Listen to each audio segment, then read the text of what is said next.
quanto ci voleva per tagliare il fieno? Non lo so, per tagliare 4 biolche la giornata. Adesso?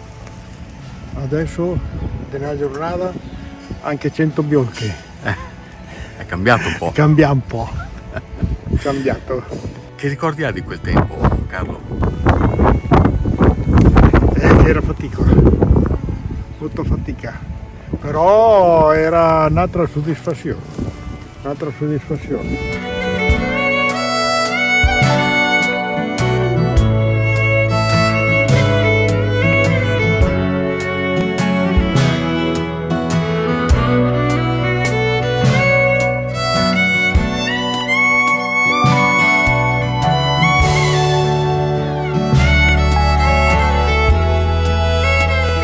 Ciao ragazzi, oggi voglio farvi scoprire un oro di Mantova molto speciale, uno dei tanti ori che impreziosiscono questa provincia. Li vedete questi prati? Bene, sappiate che questi non sono solo prati. Questi sono la testimonianza storica del legame forte tra il passato, il presente e il futuro di una buona parte di campagna mantovana, come questa nella quale mi trovo qui fra Ceresara, Cerlongo o Volta Mantovana. Questi sono i prati stabili, quindi intoccati, inviolati, inviolabili. È così praticamente da sempre, quindi un patrimonio importantissimo, non soltanto dal punto di vista naturalistico, ma anche dal punto di vista culturale, perché attorno a questi appezzamenti si è sviluppata una vera e propria ruralità, o meglio, una vera e propria mantovanità rurale, con degli aspetti molto particolari che oggi vi faremo conoscere e approfondire. Pensate che fare il fieno da queste parti significa non soltanto approvvigionarsi di alimenti per gli animali, ma significa compiere un rito atavico, quasi ancestrale, sacro, perché è la perpetuazione di una storia che arriva da molto lontano.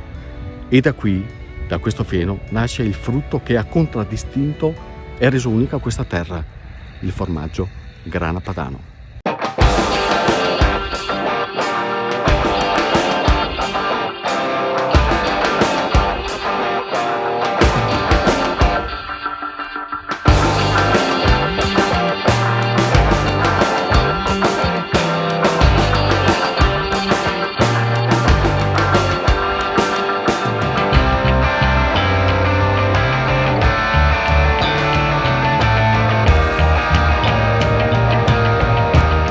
Quanto tempo esistono i prati stabili? Ma effettivamente non c'è una data precisa, anche questo campo non sappiamo da quanti anni è coltivato a prati stabili, possono essere 50 oppure 100. In ogni caso è una coltivazione che si continua a propagare in maniera assolutamente naturale e la sua data di nascita non è un dato efficace. Quindi anche tu li hai sempre visti? Io li ho sempre visti, me li sono trovati, c'è da dire che ultimamente li guardiamo con un altro interesse. Qual è la ricchezza di questi prati, Stefano? Ma la ricchezza è la biodiversità. In un metro quadro di prato stabile ci sono oltre 60 essenze diverse e se poi andiamo a considerare i microrganismi, la fauna e la flora nel suo complesso sono oltre 400 specie. Un patrimonio botanico soprattutto, quindi. È anche un patrimonio botanico che continua a rinnovarsi. E la grande forza del prato stabile è l'irrigazione a scorrimento che fa in modo di propagare ogni seme che poi nasce all'interno di questo speciale coltivazione. In tutta la loro esistenza, quindi, questi prati non sono praticamente mai stati toccati se non per una concimazione o per lo sfalcio?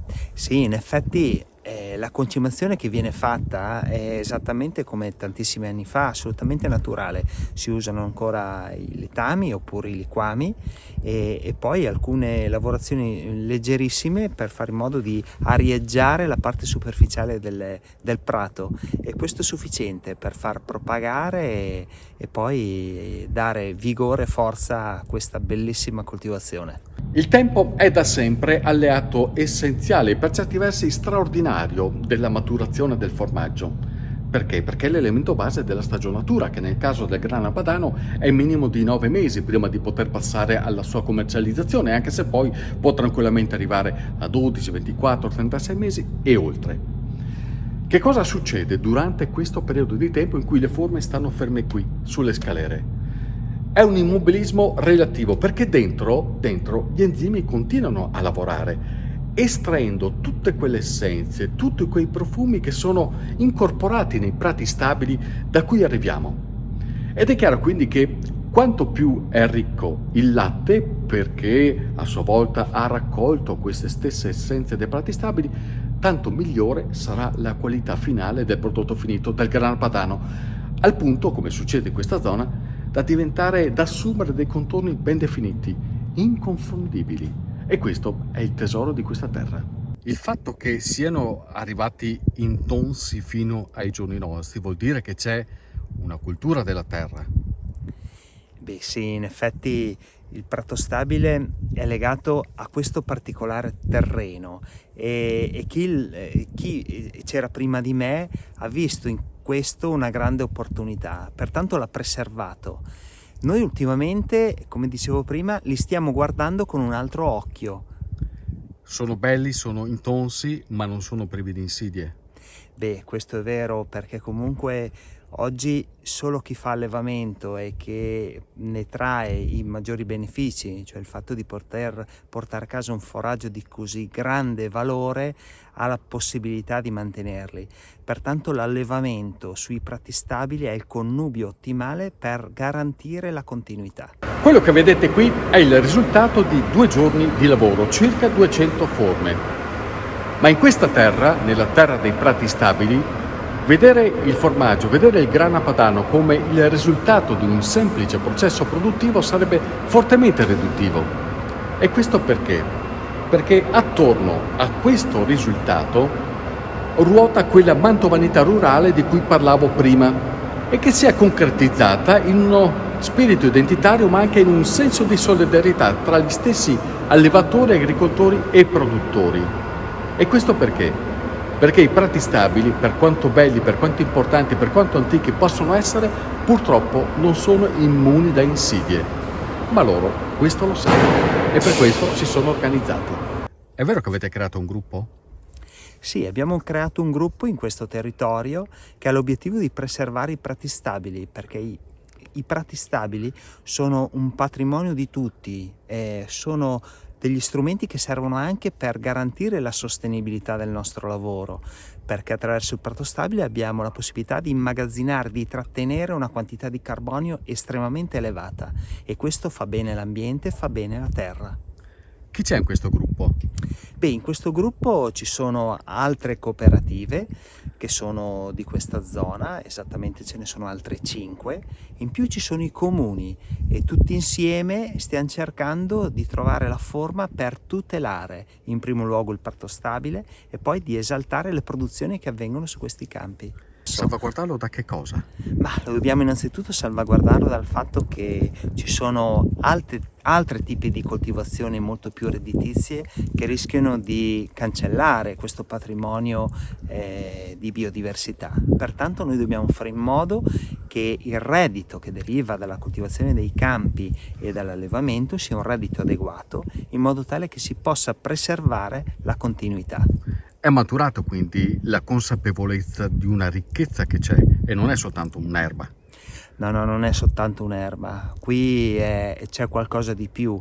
Noi sappiamo che la biodiversità è uno degli elementi cardine del nostro lavoro, la vogliamo raccontare in tutte le formule e questo rappresenta poi un qualcosa che si trasforma nel prodotto, entra nel latte, nelle sue sfaccettature che sono legate alla stagionalità e poi si trasforma in un qualcosa all'interno del formaggio. Pertanto alcune produzioni di alcuni mesi sono senz'altro diverse di altri mesi, perché comunque i foraggi che sono stati utilizzati per l'alimentazione degli animali cambiano. Ma voi avete mai provato ad annusare il fieno? Così, semplicemente. È un esercizio che va non solo fatto, ma va imparato, esattamente come quando si degusta un vino o un formaggio. I sentori si imparano ad apprezzare conoscendoli. E quelli del fieno sono quelli della terra. Avete presente il profumo del fieno appena sfacciato, tipo quello di Carlo, il papà di Stefano? Sono profumi che un po' forse stiamo perdendo il valore che si deve dare a questi riti. Per questo i ragazzi qui, li chiamo così, i produttori, non solo hanno fondato un gruppo, ma hanno in mente un qualcosa di veramente importante e di speciale che valorizzi ancora di più questo loro patrimonio, che appunto non vuole più essere un patrimonio solo di questa terra. Vorremmo candidare i prati stabili al patrimonio dell'UNESCO e considerarlo veramente un qualcosa da condividere con tutto il territorio e poi con tutto il mondo, perché il prato stabile va preservato assolutamente, perché ha una ricchezza di biodiversità che veramente sarà in grado di garantire la continuità delle nostre presenze all'interno di questo territorio.